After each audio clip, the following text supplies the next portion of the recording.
but I want to share with you a personal experience with Linda.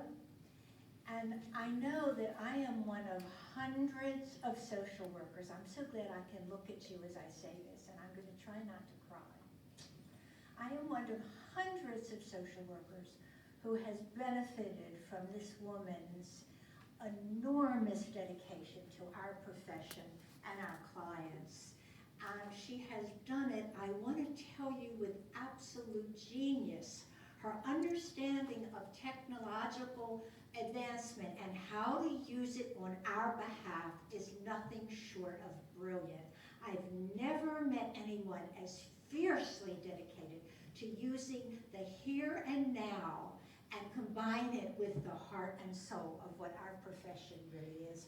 I'm going to be brief with this example. I worked in what was called protective service during the heart of my social work years. And in protective service, what we did was we worked with the families where there was dire neglect and horrific abuse. And I was very good. I'm going to brag, I don't know, I'm going to lack humility, but I'm going to pridefully say I knew how to reach the women who had nothing to give to their children because they got nothing. I knew how to do it. It was just what I could do. And I loved doing it, and I needed to do it. And then my life collapsed. My personal life collapsed, and I had to make money. And God knows I didn't make money doing that. And I had to go into private practice, and I didn't want to because I had to afford a divorce, the lawyers, and my therapy during a time when the divorce laws were very, very different than they are now. No fault, no equitable division of marital property, and no alimony. And I promised myself that when I could and my life would stabilize, I would go back to what I knew how to do. But here's what happened when I went back. Social workers who knew how to do it and who trained me weren't leading it anymore. And so I went to my friend Lynn Abraham and I said, get me cases, get me clients, I'm going to do this pro bono. And Lynn got me cases, and the probation department got me cases, and counselors got me cases, and it was 30 years of 24/7, so that when a client called me and said, I'm going to take pills because I can't do it anymore, I have nothing to give this child, the child is better off without me, I said, I will be there. You hold on, make us tea, I will be there. When a mother said, I have a gun and I'm going to shoot the kid and I'm going to shoot myself, I said, you make us a cup of tea and I will be there. My husband's in the back. He left a conference to be with us tonight to honor Linda. And he can tell you that sometimes in the middle of the night he'd get up and I wouldn't be there, but he knew where I was and he knew I'd come home because I am like you, a social worker. After 30 years, when I was approaching my 70th birthday and I couldn't do this 24/7 anymore, I got in touch with the city of Philadelphia and I said, please let me train pro bono, there weren't that many social workers in the field anymore. They didn't have what we knew and have. They didn't have our passion and our determination. But I knew that even those who weren't social workers wanted to be trained to do better. That 5 sessions in putting a Band-Aid on a family and teaching them this and teaching them that when it never got from the neck down wasn't going to do anything to help, and it wasn't. And you've read of all the kids who died, and I know things awful have to happen, but not as much as they're happening. But there was no place in the new system for me to train anybody. And so I went to Linda because I learned as a kid that the people who survive and have to get over a wall, if you keep bumping into the wall the same way, you're not going to get over it. So burnout was the reason social workers just left and other people took over.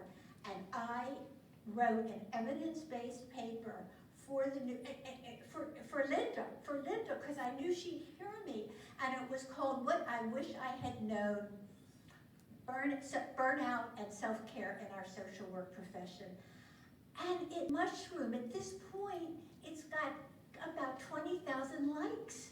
Linda did that. Can you imagine 20,000 likes? And then NASW NASW Press reached out to me and said, will you write a book on this? Can you imagine? And it's all for the people who we love and train, and we're going to say to them, you can't leave. You have to stay. You have to continue doing it. Now, if Linda did this for my clients and the young social workers, and as Ron said, for those of us who need to be inspired and sustained, can you imagine the thousands and thousands that she is doing this for? And I have to tell you, she does it so humbly. She never asks for acclaim, but just recently, I was at the NASW conference in Washington, and she is our star. She is our rock star.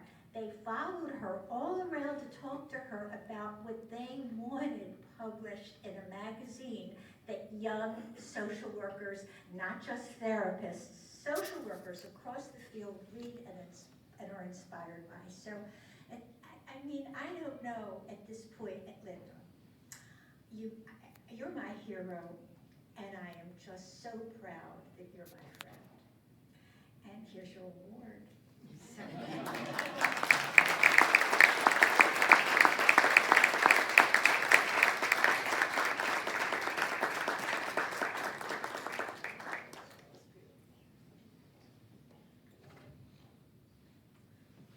wow. SaraKay is certainly full of passion for our profession, and that's what we need more of. I'm proud and honored to be her friend and colleague, and I'm just overwhelmed.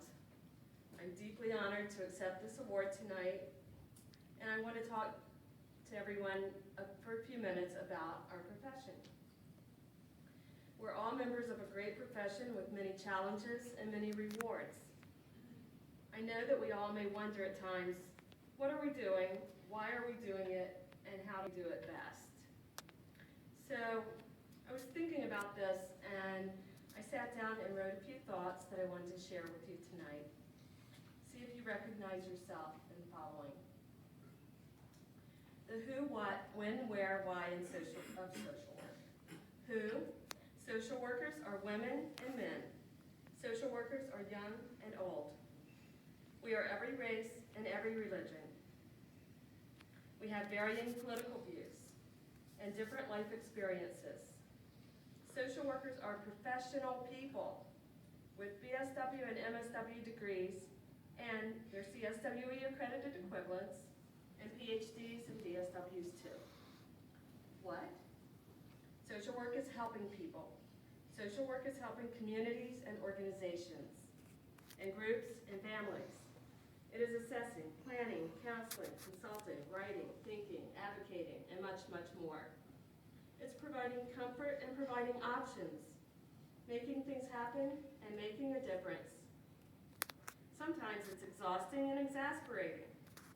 It can lead to burnout, compassion fatigue, and secondary trauma. It can make us wish we had gone into an easier field at times. And then we go to a conference or a beach or to a movie or read a book or listen to some really great music or do some other self-caring kinds of things, and then we feel reinvigorated afterwards and we're ready to begin again. Social work is rewarding. It's fulfilling when we see the smile of a child or our advocacy efforts become law. It's important. What we do, what you do, is important. It's more than a job. It's a helping profession. Some people call it a calling. When? Social work is 9 to 5. It is 24/7, 365. It is in the morning, afternoon, and in the middle of the night. It is any time a person or a community needs our help. Where? Social work is in hospitals, it's in schools, nursing homes, community centers, courthouses, on computer screens. Social work is in mental health centers, senior centers. It's in boardrooms and in bathrooms. It's in Congress, in the military, in an office and in a car, in the community. Social work is any place a person or group needs a social worker to be. Why? Social workers do it because they want to help. We want to help. We want to make the world a better place. We want a world without the isms: racism, sexism, ageism, ableism, classism, heterosexism, anti-Semitism, too many isms to name, that shape so much of the world around us. We do it because we're angry and saddened when we hear about Ferguson, Missouri, Trayvon Martin, and we know that there are 40,000 suicides a year just in the United States alone. And there's still so much stigma around mental illness and getting treatment for it. We want to see a world where children aren't bullied because they're gay or because they're different. And we can't just sit on the sidelines and watch these things continue to go on in our world and that of our future generations, because we want to see social justice. We do it because along with the challenges, there are rewards. We want to see people living productive and healthy and happy lives. We want positive change on the micro, meso, and macro levels. Social workers do it because we care, because we have a passion. What is your passion? Follow that and you'll know why you do it. How? Social workers help people by talking, or with music, or storytelling, or art. Social workers work in different ways and using different techniques, using theories as eclectic as the social workers themselves, with empathy, with warmth and genuineness, and compassion and passion, with gentleness or with a little toughness, and ethically. So, whoever, whatever, whenever, wherever, whyever, and however you do social work, that is social work. I'm so very honored to be recognized and acknowledged today by my peers in the social work profession. I'm honored to be a part of this esteemed group. I got here with the help of a lot of people. My professors at the University of Georgia School of Social Work, which is celebrating its 50th anniversary right now, this weekend. Couldn't be at both places at the same time. My film instructor, Marjorie, who once said to me, "Look, if social work was easy, you wouldn't need a degree to do it." And she was right. Janice Blair, now Janice Freistad, hired me in 1988 to come to Pennsylvania and work at the Pennsylvania NASW office in Harrisburg. NASW has been a big part of my career, and I've been a proud member since 1981 when I was an MSW student.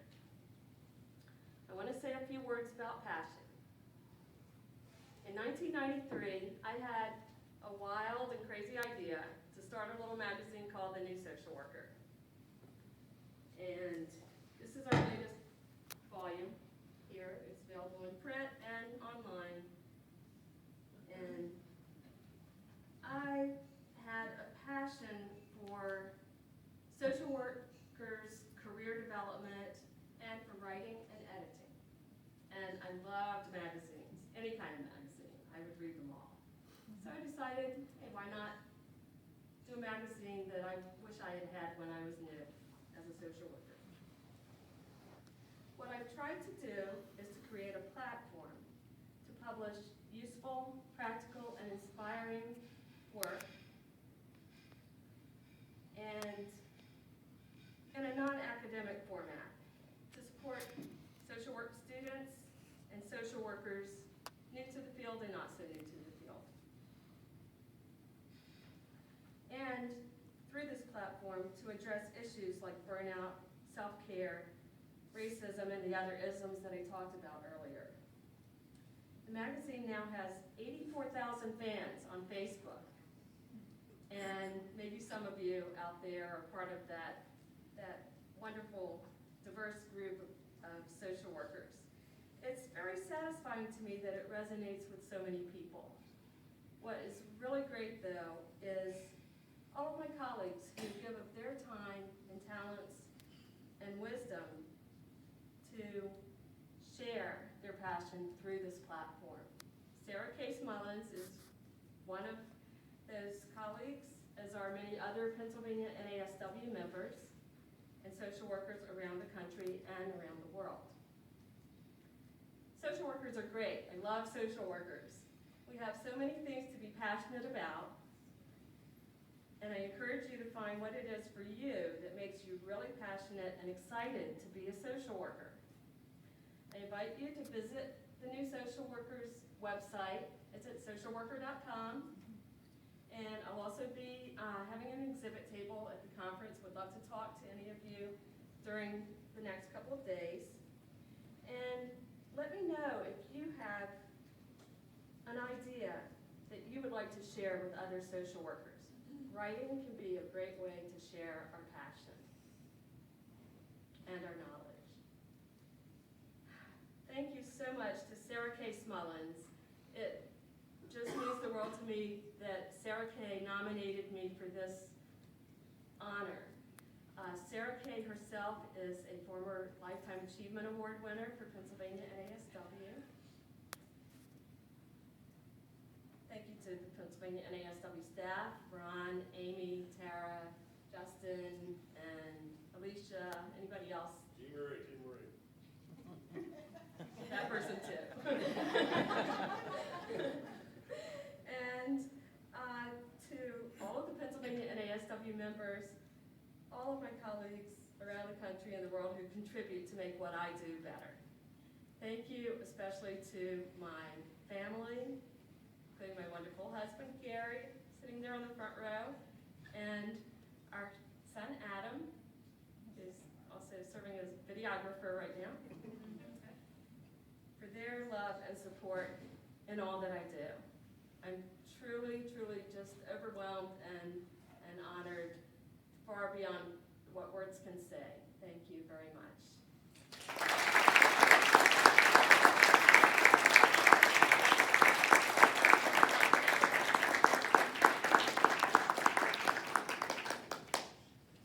We're proud to have both Linda and SaraKay as members. And I have to say, Linda, I'm very